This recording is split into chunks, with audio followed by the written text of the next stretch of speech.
Happy New Year, Thomas Rideout. Happy 2017, Eric Van Johnson. Yes. I didn't realize we were doing full names. I got to mix it up every now and then. What How's have you been up to? How's your New Year going? For the first 5 days, I can't really complain that much about it.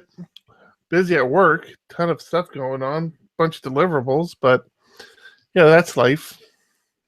How about yourself? That's not too shabby. I got a 5.3 update pushing out, and everything's looking good. I've had some serious trouble with Composer caching and autoload caching and terrible issues. Really? Oh, sounds like the Yeah. office manager's back. Are you Yeah, back? he wants back on the couch. Yeah, he's got to get back to his position. Let me close my door, though. He doesn't like the whole door close thing. That's part of his problem. Hold on 1 second.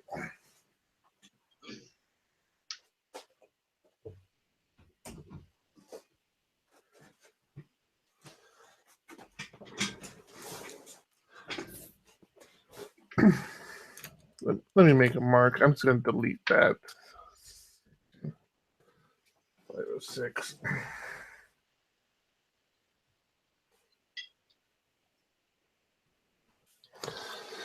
Okay.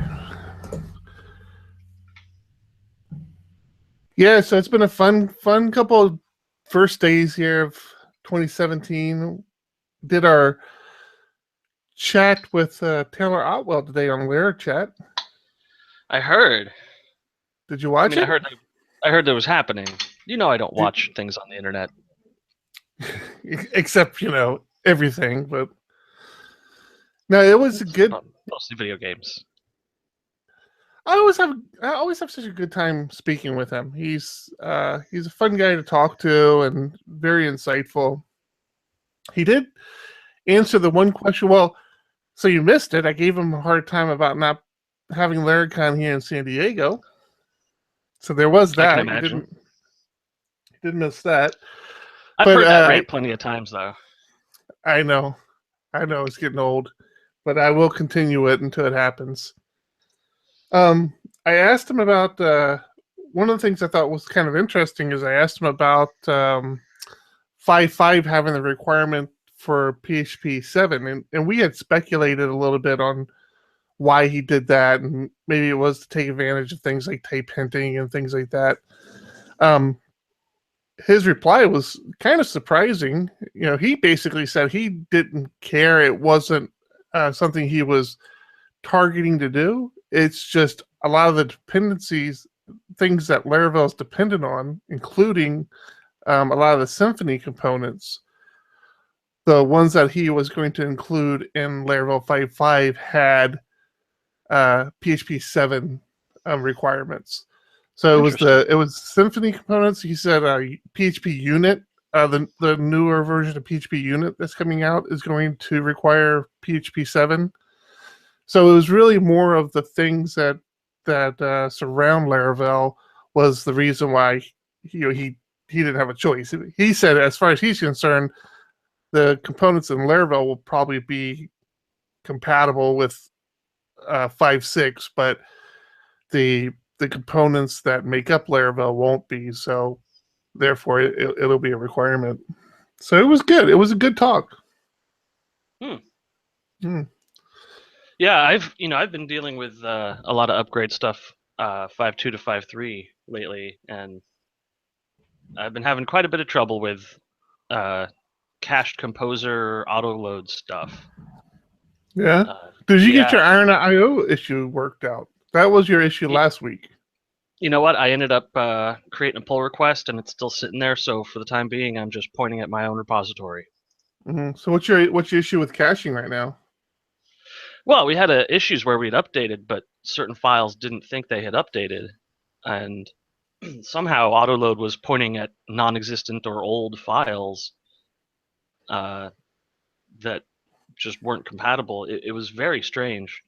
That's very weird. Yeah. Yeah, but after deleting the boot cache stuff and a number of other temp directories and things that should have been rebuilt, then it got working. So it was beyond, Compile.php. it was beyond your typical composer dump that didn't resolve the issue. Yeah, we're not entirely sure what it was, but something got stuck and couldn't get unstuck. Mm. So a day of messing with that, and finally things are worked out and everything's looking good. So we're moving ahead. Cool. Very cool. I don't know if you've been keeping track in Slack, but our buddy John Congdon, who we used to make fun of because he was working on one of the oldest code bases, well, not the oldest code base, but oldest version of PHP when we first got to know him. And Yeah. So he was on PHP. He was stuck on a version of PHP 4 for a very long time and worked very diligently, I might add, to get this client that he was working on up to PHP 5. And he's talking today that he actually has that code base now prepped for PHP 7, which is just amazing because I know the code base he's talking about. I've been in that code base, and the fact that he's got that thing prepared for PHP 7, he says he has it working. He's been testing it, and he's submitting pull requests to get the code kind of integrated into the system and ready for PHP 7. I thought that was a huge. That guy deserves some sort of medal for that. I swear to God, amazing what he's done with that code base. That's a tight squeeze to go from 4 to 7. Yeah, and he did it all within a couple of years. Yeah, he did it all within probably. Well, I know it's been 5 years, I think, since we've known each other. So he's probably done that 4 to 7 readiness in 2 to 3 years, which sounds like a long time, but really isn't in the world of legacy code. Yeah, for a monolith app like that one, that's nothing at all. Yeah, we have our user group spinning back up, our SDPHP user group spinning back up next week, so that should be interesting. Is that next week? Yeah, I think so. I think it's 2 weeks. Hold on, I can pull it up. Well, seeing how January 25th. See how you are. You're so focused. That's not. I didn't say the Laravel user group. I said SDPHP. You know. Oh, your user group. The one you abandoned. Yeah, that one. I didn't abandon it. Do you go to it anymore? Do you help run it anymore? Do you try to find presenters anymore? Do you do any talks anymore? Have you shown up anymore? Technically, I'm not allowed in the building anymore. So we had those charges drop. You know that. Yeah, but yes, the security there doesn't want me. Yeah, SDPHP. Business.com moved away to get rid of me. They moved away. They sold the company. You've tainted everything. You tainted the brand. Yeah. They had to it was a fire sale. They just get rid of it all. Jeez. Yeah, that's a common thing when investors find out I've been in a building. You know, what's funny is burn it to the ground. Business.com, they're actually still in business and they're still in that office. They just told you that they're closing the office and all working remote, so you stop showing up. That's a good question. I actually haven't dropped by just to check on them. Just to make sure they're not there anymore. Oh boy, looking out the window. Here comes Thomas. Oh jeez, he's here again. Everyone duck. Yeah, we have SDPHP firing back up next week. And I'm going to be doing a talk on what's all new in PHP 7.1. I figure that was a good motivation to get me to look at some of the things and talk about them. I don't know why. I know why. Why? Because nobody else wants to do a presentation. I'm actually a little depressed about it, to be honest with you. We haven't had an SDPHP meetup. I was looking back at the schedule. We ended up canceling November because it just didn't seem like enough interest. That I was kind of okay with because it was around the holidays. And we kind of experience that every year around the holidays, this lack of interest. We typically have our meetups through November, and then we'll go on hiatus for December. But I think we had like 3 people sign up for the November meetup, so I just canceled it. So we had no meetup in November, no meetup in December. Prior to that, I think the prior 2 or 3 meetups were DiegoDev people doing talks. So here we are 3-4 months in before we actually get to a presenter outside the scope of myself or DiegoDev doing talks. And, we're coming around to January and I still couldn't get somebody to present. It's like finding presenters now for PHP, the PHP user group is such a challenge. And I mean, usually I have speakers lined up like for the Laravel group. And that's pretty typical. I mean, I will usually run that for the PHP user group and the Laravel user group. I'll have a month or two of presenters lined up. Even when we had 2 PHP meetups per month, I would have be too deep. And lately, I can't get anybody to talk. And it's just nobody wants to come up and talk about it. Nobody can think of anything interesting to discuss. And I'm super concerned about it, to be honest with you, because I don't know how many presentations I have in my back pocket that I'm feeling like getting up there and talking about. But we'll see how it goes. There's a big turnout for it. One of the bigger turnouts I've seen for SDPHP meetup in a while. I think we're a week out. I haven't even tweeted about it. I keep forgetting to do it. Yeah, I haven't tweeted about it or anything, and we're already up to like 35 people RSVP. So it's going to at least 10 will show up. Yeah, exactly. It'll be interesting. I think we'll have to have a heart-to-heart with the group with that sort of turnout and just see, is it the format? Are they looking for a different level? That's the biggest thing we always struggle with is you get a lot of new people in there who want to know the basics, want to learn the very simplistic stuff.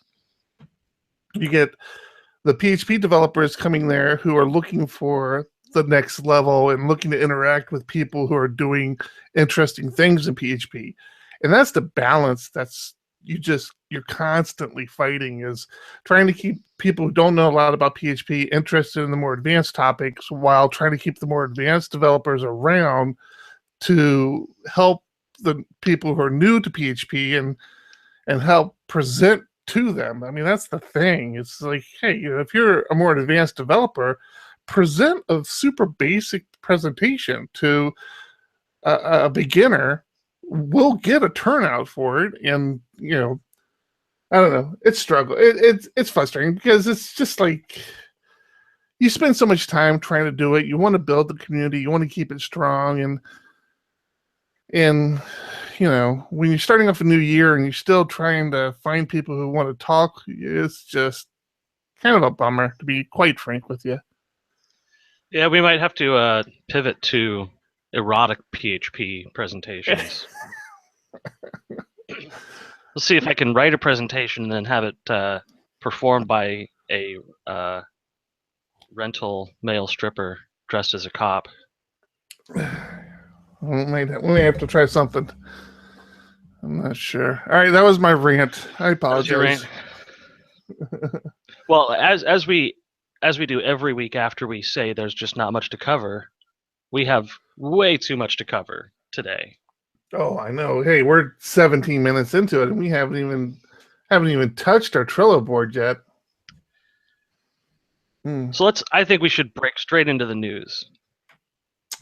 What nobody categorized these. I don't know what you're considering news and what's not, but I'll try to follow your lead. Let's do this. Let's do it. Automatic facades coming to Laravel 5.4. This is interesting. I don't know how I feel about it. I know facades were kind of a joke there for a while, and the fact that a Laravel facade isn't really a facade. Some people said it was a static method, and it's not really a static method. But when I saw this automated facades and saw how you implement it, where essentially any controller you have, you can just reference it as a facade. I mean, you have to do what was it, a use statement or something? Yeah. At the top, I forget what it was. I had this open, and I just opened it again. But yeah, you say there's a special command you put in there, and yeah, use facades, and then you give it the path, and yeah, this looks pretty cool. I have to be honest. This looks like it's going to be kind of helpful. You know, I love this because this was one of the great Twitter sessions that I followed. So Programming Wisdom at Code Wisdom tweeted out, "The amateur software engineer is always in search of magic." And another developer, the creator of Ruby on Rails, tweeted out in response, "The intermediate programmer often mistakes metaprogramming or conventions for magic, fancies themselves high priests for extinguishing it." And you know who retweeted that? Taylor Otwell. Yeah. And then almost immediately afterwards said, "You know what? I like facades. Screw you guys. I'm going to make them everywhere I want to. You can if you want to. I don't have to bend to your stupid rules. I don't have to listen to you jerks. You guys want to use my framework, fine. You don't want to use it, fine. I don't care. I'm putting this in. I like it." And man, it was very nice to see. Yeah. It was I'm not going to even react to all the assholes out there. I'm just putting this out there and saying it is what it is, and I like it. It was great. It was a great thing to see. Yeah, and like I said, it looks to be a pretty cool implementation too. So I think it's going to. I think if everybody can get over the whole struggle of is it really a facade or isn't it, and understand that Facades are bad. It's global scope. It's got too much privilege escalation. Yeah, there was such a circle jerk over it a year or two ago, and I think it's good to see it available as an implementation with no overhead. So if you want to use it, you can. If you don't want to use it, it literally has no effect on you whatsoever. Yeah, I thought that was pretty cool. Let's see other news. We got since we're talking about Taylor, and like I said, I spoke with him earlier today on Larachat Live, which is recorded. If you guys want to go watch, I think it was episode 18, or I forget already. I just did it a couple hours ago, but the Laracon, I was telling you, I was giving him a hard time about not bringing Laracon to San Diego, and you know, we had a little back and forth about it. It was fun, but the Laracon tickets for New York is now open for sale. So everybody who was previously able to buy the tickets were able to do so because they had attended a previous Laracon.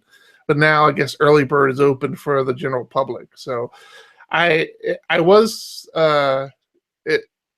did find out today, and I had actually known this before, but Taylor reiterated it today. I had made the assumption that they were going bigger because last year in Louisville, I think Louisville seated like 550 or some number around there, and he sold out like super fast to that conference. Yeah, and I gotta be honest, if you were there, the fact that they have these nice stadium seating, these nice stadium seats, and the fact that it's one track, so you're not up moving from room to room constantly, the fact that it was a packed house, you really didn't know. You know, you got there, you got in your seat, you got comfortable, you were good. It's not like you're bumping into people trying to get to another room or anything like that. yeah, it's a nice venue with the little confusing art. Yeah. But I had assumed when he reached out to me about potentially looking at a place in San Diego, I was looking for bigger places. I was looking for like 1,000. You know, I figured, okay, you're up to 500-600 people. You might as well shoot for a venue that seats 1,000 people. So I was looking at these venues. Well, it turns out the place that he did settle on in New York is actually smaller than Louisville was. Really? Which was super surprising, because then you're kind of like, well, why did you move from Louisville then? If the venue is smaller. No, I see why. So yeah, he says, you know, it's It's a nice venue. It's not that much smaller than Louisville. I think he said it's around 500. He's selling like 400 tickets to the conference, and then keeping a little bit of a buffer for sponsors and things like that. But yeah, we'll see. We'll see how it goes. You said you see why? Why? It's in Hell's Kitchen. Oh, you He think wants to that's meet why? Daredevil. The Daredevil? Or Yeah. He wants to meet Daredevil. No, I'm with him on that one. What's the other one? What's Jessica the chick? Jones. Jessica Jones. Yeah. I could do some Jessica Jones. Although I wouldn't want to piss off Luke Cage. That whole show is a rape metaphor. That whole. I mean, I'm just saying. Is there no doom and gloom on this list? There is no doom and gloom on this list. No, man. That? No, I'm keeping it as a surprise for the end of the episode. You know what continues? See if you can cut me off in time. You know what continues to surprise me is finding out people listen to the show. And one of the people who listened to our show, we got a tweet from. I don't know. You can try to pronounce his name. I'm not going to try to pronounce it. Andre Mirtes. Andre Mirtes. That works. Yeah. He is the author of PHPStan. And we spoke about PHPStan a while back. I think you and I both complained. Yeah, we both tried to implement it and had some dependency issues. But he tweeted at us, let us know that he released a new version 0.5. It is dependent on PHP 7. Again, a very common theme you're seeing across packages in PHP and frameworks. These new versions that are coming out are dependent on PHP 7. So he says he just released a new version that's dependent on PHP 7. And I thought that was kind of cool. I mean, it was so cool to see him reach out to us and say, hey, I heard you talking about me. Yeah, I've been doing some work on this. Here's my new version. Here's my new release. I'm like, sweet. Yeah, okay, we'll talk about that. Yeah, well, and the key for us was that he rolled the support on the parser back so that it was compatible with Laravel's version. So right. Damn it. I forgot. Yeah, I forgot he even mentioned that. Yeah, that was the whole reason you want to start over? For the tweet. No, that was perfect. Yeah. It just shows what an idiot I am. You were just so shocked that someone was listening. That was it. I'm like, good God. Somebody with some talent actually listens to us. What am I going to do? Not to say our super fan doesn't have talent. He's a great guy. Did you see he put in a pull request to our did. Okay, you saw that. So he actually put a pull request into one of our shows, declaring himself a super fan. So I think he's got that title now. Yeah, I'm pretty sure the first person to declare themselves a super fan gets the title. He basically peed on us. He owns us now. That's okay. I think the next super fan, it's trial by combat. So I like how you turn. This is why I keep you around. I come up with pee jokes. You come up with the violence. This is fantastic. Well, I mean, okay, we're talking a lot about the PHP 7. Everyone's moving that direction, and there is good reason why. What would that reason be? Well, PHP 5 active support is over. Active support is no longer active, and that was as of December 31st. It's like a new law took effect. The law of PHP 7. Yeah, so as of the first, it's 5.6 gets security fixes only. It gets security fixes for like the next 2 years. But yes, only security fixes. Yeah. Now what's scary? Go ahead. Sorry. No, that's fine. I'd say what was scary is to see when active support ran out for PHP 7. Yeah, now active support, including security fixes, runs out in 2 years. It runs out at the same time as 5.6. Right, but active support for 7 runs out this year as well. I think it's December 3rd because that would be 2 years from its release. Yeah. So that's weird to think. It's like, wait, I'm not even on 7 yet, and active support runs out before the year is over. I realize we're just in January, but dang, I need to get on Yeah, it. but security support's gonna go on for another year after that. So nothing major. But yeah, 5.3, 5.4, and 5.5 are dead. No active support, no security support. 5.6 is now only under security fixes, and on an as-needed basis. And 7 is going to enter its security-only phase at the end of this year. So it makes sense to see everyone moving to the 7 branch, seeing as the 5, the only other option, the 5.6 branch, is essentially dead. Yeah. If you're going to move to 7, you might as well move to 7.1 because it doesn't look like there's that much. There are a couple, just the research I was doing, it looks like there's a couple of backwards break potential, but not a whole lot. Yeah. So it's interesting because I say that a lot. Here's the problem with me listening to our podcasts. I listen to how bad I speak and I listen to the words I keep repeating, like, well, that's interesting. That's interesting. And I'm like, I'm really bad at this. Yeah, but if you get a cartoon like sketch of your portrait and then just put that in quotes below it, then it's a catchphrase and you can say it more and more often. I can sell it on a t-shirt. Yeah. And then you can send every time you say it, you have to write yourself a check for $5. Man, I need to keep you around. I got that really business mind.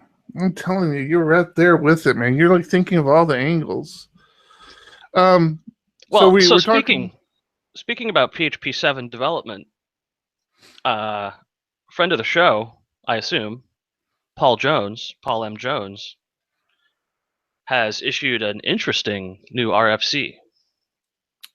Do tell. So one of the things that a lot of people like about frameworks like Ruby on Rails and Node is that they have an inherent request and response object. Mm-hmm. But for the time being, PHP only has the super globals. True. Cookie, post, get, request, that kind of stuff. And one of the first things all of these frameworks out here in our environment do is create their own version of the request response object that looks something like the ones that are in other frameworks or other languages. So this request is a pretty simple one, which creates the server-side request response object. And it would take a collection of the functionality that's included in frameworks and other languages and create a nice little built-in request and response object that you could read and write to. Seems like a sort of a no-brainer for the PHP direction. I mean, it seems like one of those duh moments. Like, where's PHP today? What is its main strength? It's used for web applications. What do web applications do? Well, they do a bunch of requests and responses. So why not bake that into the language itself instead of having all these frameworks build their own and having to create these packages? Yeah, I mean, it seems like a solid RFC to me.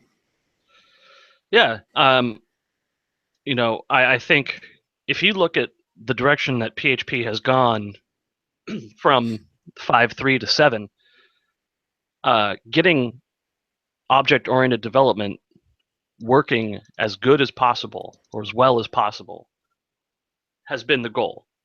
And as I've said in previous episodes, PHP 7.1 really finishes the job with proper return values and argument expectations, things like that. I think the next step for PHP might be more engine-based objects. I mean, if you think about the development that you do in raw PHP, how frequently are you using objects that have been generated by the PHP language? Because I can only think of when I deal with time. There are some time objects that are useful in PHP, but almost everything is function call and response Mm-hmm. when you're talking about the core language. So I'd really like to see the future of PHP becoming more happily object-oriented, more inherently object-oriented. I And don't know. again, especially when it comes to just these basic principles around the web, it's why wouldn't we not have this as part of the language? Yeah, so I think that's one of the things that we can hope to see coming soon in PHP 7 and potentially in the future of PHP 8. You love jumping to that PHP 8. You say PHP 8 more than anybody else I know. We just got into 7, man. We've got a long ways to go before we get to 8. How many podcasts do you know that talk about the future of the PHP framework? How many people do you know who talk about the future of the PHP framework? Saying a bigger number is you see not talking about the future. 9? I was responding in German for that one. I was just saying, no, you're wrong. That's fantastic. Thank you. I saw an interesting article. We were talking about we've had a common thread going here on this show of upgrades and updates. As a matter of fact, that was the topic of Larachat today as well. Were upgrades and updates, and that's the topic of the next SDPHP meetup. Yes, it is. So it seems to be a very common thing. You said that you just went through an update. What is that? That update of your Laravel framework? Yeah, 5.2 to 5.3. I explained to you, I think last week, we used Laravel Shift for one of our clients to bring their framework up to 5.3 as well. And that's the one where he has automated tools to do upgrades along with a workflow for doing his upgrades, and charges a small fee. It's a service he offers. You tie into GitHub and it pulls in the repo, makes these really nice pull requests. I mean, the service is like $9. It's completely worth it. We are going to be speaking to him again on Larachat. I talk about Larachat more and more, I'm noticing. Let me know if it bothers you or any of our listeners. But we're going to be speaking to him on Larachat in March, I believe. Jason McCree, I believe his name is. But Jason McCreary. McCreary. Okay, that sounds right. Yes. He just released. Thinking of Overwatch again. He has his whole Laravel Shift platform, but now he's actually releasing what he's calling Shift Developer Platform, which, if I'm reading this correctly, will be a framework that you can create your own shifts with. So that sounds cool. It sounds like you might even be able to duplicate the whole Laravel Shift service that he offers. But his whole thing is like, you don't need to shift an entire framework. You can just like you can write shifts that just do might just shift a component of your framework or something more simple than that. But he's releasing this whole Laravel Shift developer platform, which sounds very appealing. Now, it's interesting that he would ask us to sort of give away the service that he currently provides. Why would developers do this for free? What is with that face? I'm trying to lead you into... No? I don't know. What are you leading me into? You're allowed to charge for shifts. You can, when you build a shift, you can split revenues with him. Oh, so right. Okay. That's. You want to do a second take on that one? No, that's fine. That's fine. I just had no idea what you were talking about. Yeah, that's true. He says that you will have the ability to charge for shifts, and there'll be a fee or a percentage cut for it, but you also have the ability to have free shifts as well. So it's kind of, I'm going to, I want to see what this is. I mean, I still, you can only request to get enrolled to it right now. So it's not like open to the public, but I'm going to be curious to see what this actually is. Well, my guess would be the first thing you'll see is package developers using his platform to create shifts for their packages. That makes a lot of sense. So he mentions Vue.js here. Well, if the Vue.js maintainers wanted to create an easy upgrade path for Vue.js, they could use the Shift platform to create that upgrade path. Mm-hmm. So it sounds to me like he has built a domain-specific language for his Shift platform that you would use to do a certain series of conventional things for an upgrade path.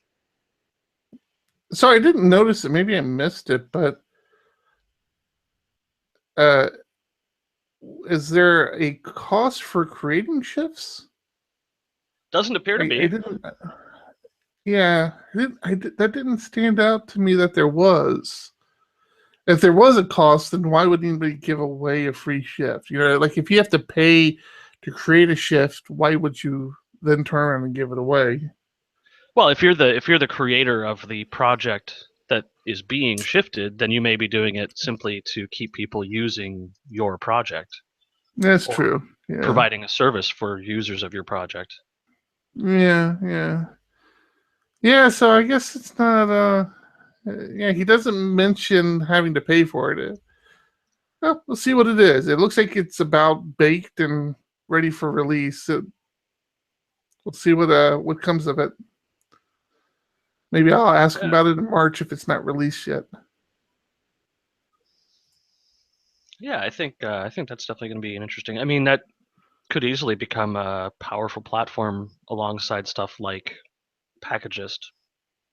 Mm-hmm. You pick next. I read an article that screwed me this week. This sounds like a normal day at work for you. Yeah. We got an excellent post here in our Slack channel. The PHPStorm.tips. Is this the one that screwed you? Oh yeah. You got screwed by the tips? Yeah. What happened? I came from Eclipse a long time ago. How could this have screwed you at all? Go ahead. It's yes, simple. I remember. I remember Eclipse. And so when you set up PHPStorm, it gives you a keyboard set that is either Vim inspired, Eclipse inspired, PHPStorm default. So we're looking at 4 or 5 years using the Eclipse key set on PHPStorm. I start seeing these tips, and not a single one of them works for me. Nothing pulls up the correct dialogues at all. And I'm sorry. I have been taking a bite the bullet approach towards rekeying my muscle memory lately. Mm-hmm. So I bit the bullet, converted the whole IDE back to the PHPStorm default. Mm-hmm. And boy, you struggle, right? For a couple days, man. It's just like I'm closing windows when I'm trying to copy lines. Or you finally you can appreciate why in PHPStorm I use the Vim, idea Vim plugin. Yeah, absolutely. Because you don't have the balls. Not only do I use it, but I customize mine so that things like committing to Git and I do my Git commits all have the same shortcut keys that I know from Vim. Now I know John had done this. So John doesn't use any Vim bindings outside the standard Vim bindings for Vim, but he doesn't do any of the shortcuts like I do, where I do my commits and splits and everything. But that's why I've done that. And I thought maybe I need to bite the bullet as well because PHPStorm, in and amongst itself, champions itself as you not needing a mouse to use, which is why one of the reasons why I'm such a heavy Vim user, because I don't like reaching over to my mouse. However, those keyboard bindings to do things are vastly different than what I'm accustomed to in Vim. That's why I've done this customization that I do. But yeah, this tips thing, it's kind of the same thing. It kind of shows you how you do everything in Vim without reaching for your mouse. Yeah, and it wasn't until I got to, I think, number 6 on this tip list where I just said, "Oh God, I gotta do it. I gotta buy that." Because so if you're on a method call and you hit Shift F1, then the full either Java doc or PHP doc, if available, pops up and gives you all of the API information that you need. I mean, gee, it's just How great is that, right? I Yeah, wish, yeah. And I thought to myself, this is the pinnacle of what kind of developer I am. I thought to myself, I wish there was a way to get this to automatically pop up, but there probably isn't, so I'm not even going to look into it.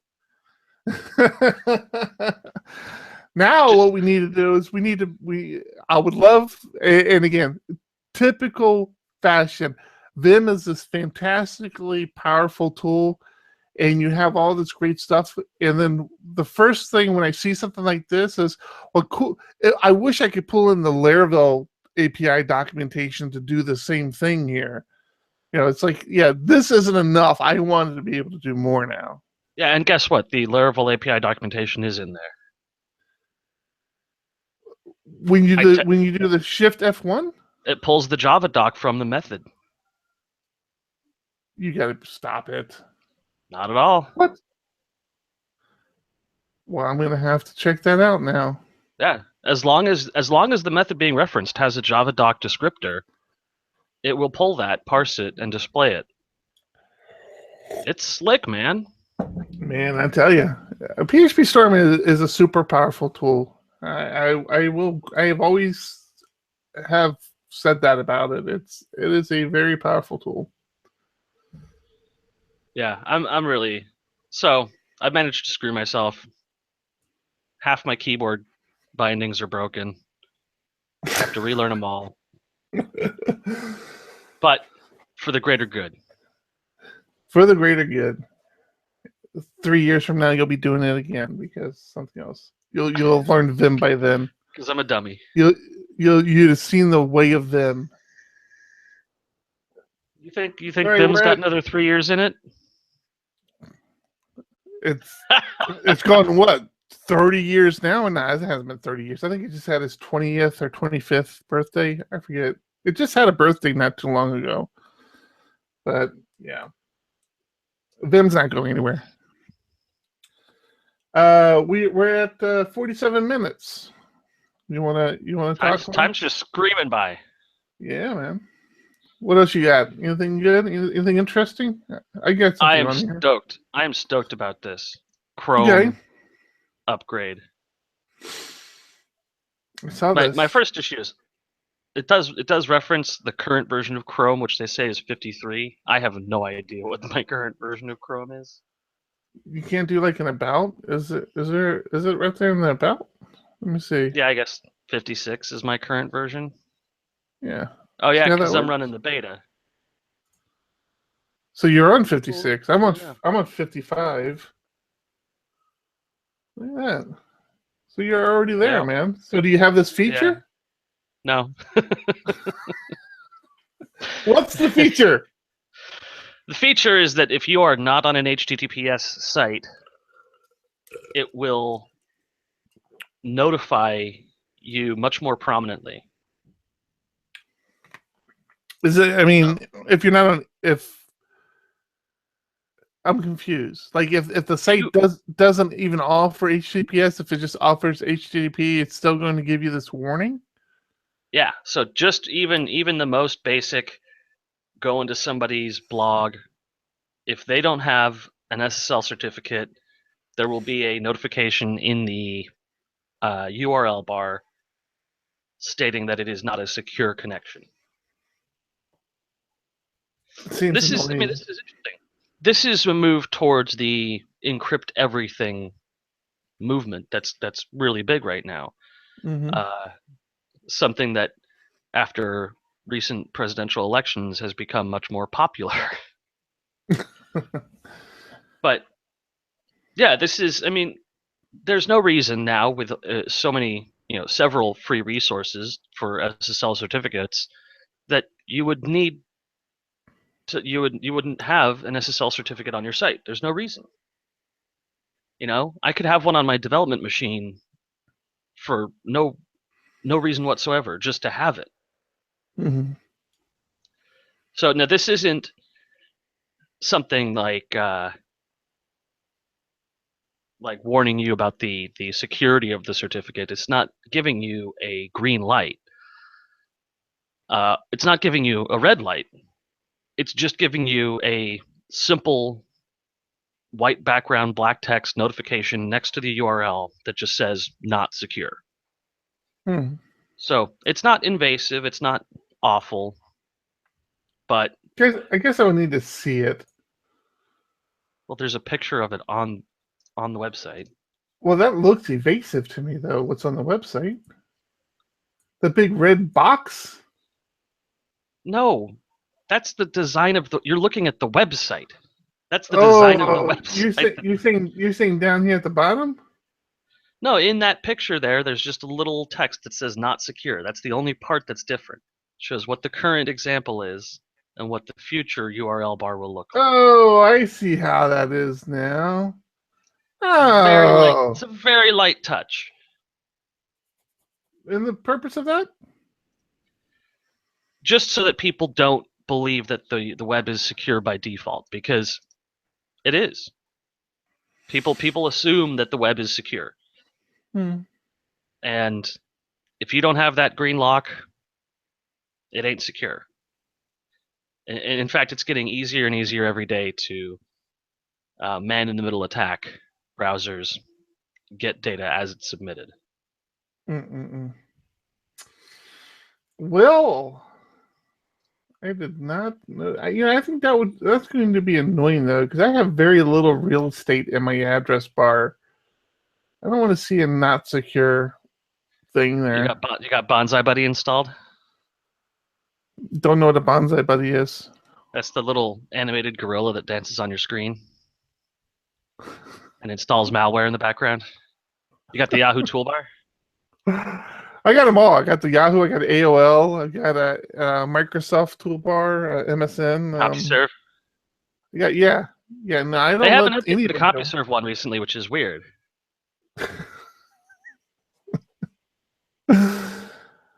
Man, why do I hang out with you? You know why I hang out with I you? don't know why. Why? You got me stumped. Because you're a geeky developer. And you know how you can tell how much of a geeky developer you are? Oh, don't say what you're going to say. I feel like I'm missing a joke here. No, you run your GitHub report card. That's how you figure it out. I failed every class.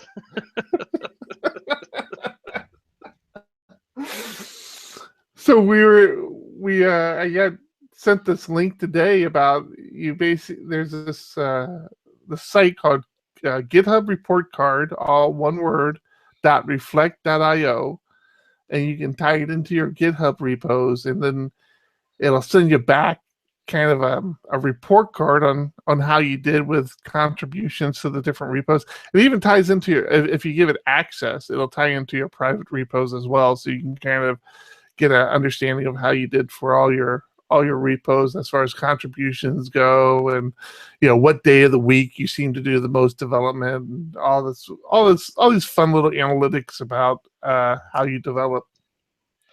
Now, I'll tell you, I like this. It's really pretty and handy, but it does produce some data that I wouldn't want employers to see. Really? What wouldn't you want people to see? I wouldn't want a prospective employer to know that I work 30% of my time on the weekends. I could see that. I don't want to go into a hiring position where they need someone that they can beat to death to get a product pushed out, and they know that I'm willing to work significantly on the weekends just for that purpose. You know what I mean? Yeah, no, that makes sense. Now, I didn't share mine because you have the option to share it, and I didn't share mine not because of that or because I'm ashamed of how few commits I do. Uh, but the one thing I noticed is that when I hovered over my commits, it gave you the names of the repos, and some of these are client repos. And I'm like, okay, I don't particularly want people seeing the names of some of these repos because that some of these repos are named after a product that maybe my client doesn't want publicly known right now. So Yeah, Stardust. yeah, so I chose not to do that. But I thought this was a cool thing. I didn't think about that. That's probably another good reason not to share it publicly. I mean, you can always make the argument of maybe you're doing open source work on the weekend, but even still, the employee will say, "I don't care what product you're working on. You code on the weekend, right?" So Right. So clearly, you're one of the kind of people whose time we can leverage in a specific way, stuff like that. That, and it's not an accurate representation of my work. I've been a developer for what we're calling it 15 years now. Mm-hmm. I have 11 commits on GitHub this year, or 2016. Mm-hmm. So I mean, Right, that's because not you guys don't use GitHub at work. right. We use the GitLabs or Mercurial or whatever. I mean, Right. I'm generally against these types of GitHub based things as part of an interview process or as part of a qualifications process. Yeah. We're looking more and more at GitLabs for DiegoDev. I'm telling you, they are making they are making a compelling product there. I mean, we're not even looking at it from a perspective of hosting our own. We're looking at taking advantage of the service and paying for the service because it's so much cheaper than GitHub. And man, they just you don't really lose anything. It's GitLabs, GitLabs, and even Bitbucket. Those two services have come such a long ways since. Yeah, I'm a big fan of Bitbucket. So am I. It's been a while since I've worked on a project in a repo on Bitbucket, but at DiegoDev, when we were talking about settling on um, uh, a version control system, we were really leaning towards Bitbucket. And I think at the time, we ended up with going with GitHub because it just had so many more integration points to it. But nowadays, that just doesn't hold true anymore. And typically, when you see people targeting integrations to GitHub, they almost always target that same integration to GitLabs. So I don't know. We may be making a change here shortly. I wouldn't be surprised. We don't have a big driving need to. You know what I just realized? I'm clicking on my report card again. Hedgehogs are neither hedges or hogs. There's a big share this button here, which I assume shared the report card. I don't think it shares the report card. There are these quotes underneath your picture. I think that's what it's sharing. Because you have multiple quotes here. And when you say share, I think it's sharing that quote. Oh, it's just tweeting. What it's doing. It's probably tweeting it with a link to your report, though. Oh, that's you're a thinker, man. That's what I like about you. You think about these things. I should get into software development. Yeah. All right. Where are we at? Are we done? Dude, we're at an hour. We've killed it. We're done. We've moved it right along. You did. We have. I have one. We have stuff. I have one more card. I got one more card if you want to talk about it. Did you read this at all? Does this I read the interest you whole at all? thing. I read it beginning to end. Did you really? I didn't even read it from beginning to end. Well, I'll let you talk about it. You want to talk about it? I'll tell you what. It's cool. but it wasn't what I wanted it to be. Okay, now we have to talk about it. Come on, we got 2 minutes. Let's go. Be quick. How PHP executes from source code to render. This was an article published on SitePoint, which it was a good read. Mm-hmm. It is a good read. It discusses the lower level of how PHP code is interpreted. Basically a 4-step process: lexing, parsing, compilation, and then interpretation.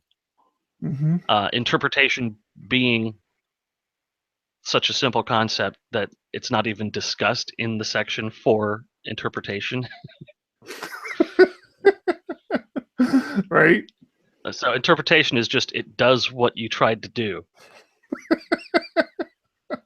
But it covers lexing, parsing, and compilation, which are interesting things, but it is, for most PHP developers, the vast majority of PHP developers, it is trivia knowledge. It is just some insight into components that you'll never bother using.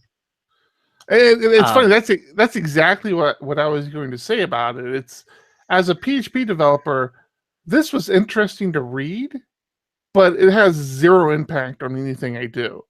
It's like I thought this was a cool read, just like you said, more from a trivia perspective, and it's like, oh, okay, I see that makes sense, but it doesn't have any impact on anything else.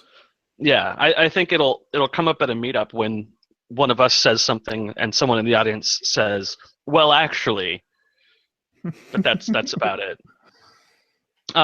What I was hoping for was an article of this quality that discussed the request response elements of PHP. Parsing and interpreting headers, and parsing and interpreting responses, and how that all clicks together. This is a much lower level than that, and it gets into how tokens are chosen and which BNF grammar file is used to locate a PHP LALR grammar, and looking tokens ahead. And yeah, it's cool, Right. but it's not my area. I'm not going to be digging into this anytime soon to try and figure out what's wrong with my semicolon missing at the end of a command. I'm with you on that one. All right. Well, I think that's good. I'd like to meet the author, though. Why? The author Thomas Punt is a recently graduated web technology student from the UK. Why do you want to meet him? Because his last name is Punt? No, I like the meet the author line because he is a recently graduated web development, web technology student. I would say easily that it doesn't surprise me that someone who just graduated college would write a document on SitePoint that is completely the theory of code execution in PHP with no practical implementations. Well, this was a paper for him, right? I mean, he got out of college. He's like, okay, what did I write a paper on this year? I'm going to submit this. Yeah, this is the thesis of his. This is the index of his thesis statement for his graduate exam. Now we're going to get a tweet from him saying, "Hey, I was listening to your show. You guys are dicks." Well, I have a filter to automatically scrape those tweets out. It gets overloaded though. I'm no good at regex. Oh, you're no good at regex. I thought you were going to say you get so many of them, you just have to. It overloads your system. Yeah, no, it's running slow. Tom, I'm done. I always love when we ended on an ugly note. Yeah, that's about as ugly as they come. Oh, my friend, are you going to be at the meetup next week? No. No. You disappoint me. your disappointment to your Your dog looks family. disappointed too. Look at him. Look at him back there. Oh, where's he at? Oh yeah, he's stretched out. He's staring at me. He knows we're talking about him. What's up, buddy? Yeah. When are you moving? February 15th. February 15th. Yeah, Coming packing it quick. up. My wife's taking the boys on a road trip, 3-day road trip across the country, or 20% across. And, You're so good at math. All right. and then I'll be flying out with my daughter 3 days later and meeting up with her and. All right. Starting writing on my book. I'll be back in the country for our Laravel meetup. That we have. What day was the Laravel meetup? We talked about the PHP ones on the 11th. The Laravel meetup is on the 25th. We'll be doing a hangout with Adam Wathen. Yeah, it's going to be a really good one. Yeah, and so our listeners know too. That meetup is streamed live and recorded. And we'll stream it on the PHP Ugly channel. Oh, wait a minute. No, we won't, will we? We struggle streaming it on any channel usually. So we'll see if we can get it streaming. It will be recorded one way or another, so we'll have something out there for our valuable listener to take in. And we'll tweet wherever the stream is. We'll tweet it. We'll tweet it on the PHP Ugly channel handle as well. So if you follow us on Twitter, we'll make sure we get that tweet out to you guys. All right, Thomas. I think we're going to call this a show. Yeah, happy 2017. Happy New Year's. Happy New Year. Happy 2017. And use a password manager. Keep it ugly. No. Keep it ugly. What? Keep it ugly. That works. Killing it. Can we keep that at the end too? Yeah, that's good enough.